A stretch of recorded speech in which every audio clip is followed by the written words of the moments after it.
Hey friends, welcome back to First Gen Homeowners. If you're new here, this channel is all about helping first-time homebuyers navigate the process with confidence, wisdom, and faith. Today, I want to share a story that every buyer needs to hear before purchasing their first home. It's a real-life nightmare scenario that could have cost someone tens of thousands of dollars. Before we dive in, don't forget to like this video, share it with anyone you know who's thinking about buying a home, and subscribe so you never miss tips that can save you money, stress, and time. Now let's get into it. Imagine this. You're about to buy your dream home. You've saved for years, maybe even your whole life. You've got cash ready, prepped to make a smart investment. Everything seems perfect.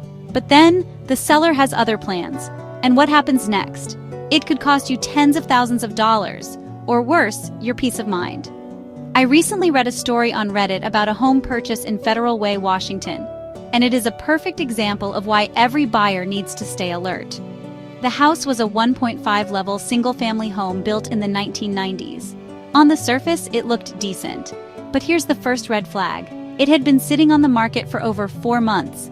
That's a long time. When a house sits that long, there's usually a reason, and you need to find out what it is. The buyers in this story were all cash buyers. Normally, that makes the process faster and simpler. They offered $18,000 below asking price, and the seller accepted almost immediately. Everything seemed smooth, until the first red flag appeared. Some of the appliances listed in the sale, the dishwasher and washing machine, had been removed, and the kitchen, which was advertised as renovated, was poorly done. Shelves were loose, barely secured, and looked ready to fall. When the buyers requested repairs, the sellers refused, only agreeing to a $5,000 price reduction. At this point, it might seem like a small hiccup, but it's actually an early warning sign. If a seller resists reasonable repairs, it can be a red flag for larger issues ahead. But the real shock came 2 days before closing. The buyers discovered that the seller had not paid about $15,000 on their mortgage for nearly a year. That's right, this turned what seemed like a normal sale into a short sale. For anyone unfamiliar, a short sale is when the lender agrees to accept less than what's owed on the mortgage. It requires lender approval, and it adds complexity and uncertainty to the transaction. Even after this discovery, the buyers tried to make the deal work. They offered an additional $15,000 credit to help the seller get the shortfall covered and allow the sale to close. But the seller refused. The reason, according to the agent, was that they didn't want to lose the house because they had nowhere else to go. Imagine preparing for months, arranging inspections, submitting offers, negotiating, and then 2 days before closing, the seller simply refuses to cooperate. That's not just frustrating, it's infuriating. This story highlights something very important. Some sellers are not truly committed to selling. They may be playing games with the lender, hiding overdue mortgages, or pretending to renovate while not actually paying for it. If you're not vigilant, you can get caught in the middle, wasting months of your life and tens of thousands of dollars. So, what can you learn from this? First, pay attention to how long a property has been on the market. If it's sitting for months, ask questions. Second, check that appliances and renovations are really there and done professionally. Third, check the seller's mortgage and lien status before you get too far in the process. And finally, always include contingencies in your contract. Short sales and last-minute issues happen, and you want to be protected.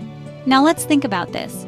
What would you do if you were in this buyer's shoes? You're ready to close, everything seems perfect, but suddenly you find out the seller owes the bank $15,000 and refuses to pay it. Do you walk away or do you try to negotiate? Both options carry risk, but knowing what to expect and having a plan is crucial. Friends, in times like this, I always remind myself of Proverbs 3 verses 5-6, which says, "Trust in the Lord with all your heart and lean not on your own understanding. In all your ways submit to Him, and He will make your paths straight." Buying a home can be stressful, but God can guide your steps, give you wisdom, and protect you from pitfalls if you seek His direction. If you want to make sure you're protected every step of the way, knowing exactly how to avoid hidden issues, negotiate smartly, and confidently buy your first home, my book, First Gen Homeowners Workbook, is a step-by-step roadmap. It's designed specifically for first-time buyers like you, who want to make smart decisions, avoid being house poor, and build a strong foundation for the future. And if you want support from other first-time homebuyers who are navigating the process with integrity and faith, join our First Gen Homeowner community. This is a safe space where you can ask questions, share experiences, and learn from others so you never feel alone in the journey. Together, we can encourage each other, celebrate victories, and grow in knowledge and confidence. So stay vigilant, do your homework, and protect your dream home. Trust God, trust your preparation, and know that you don't have to face this journey alone. And if you've ever had a nightmare home buying story, or want to learn from others, share it in the comments.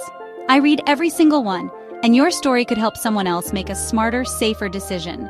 Remember, buying a home isn't just about walls and a roof. It's about peace, stability, and creating a place where your life and faith can flourish.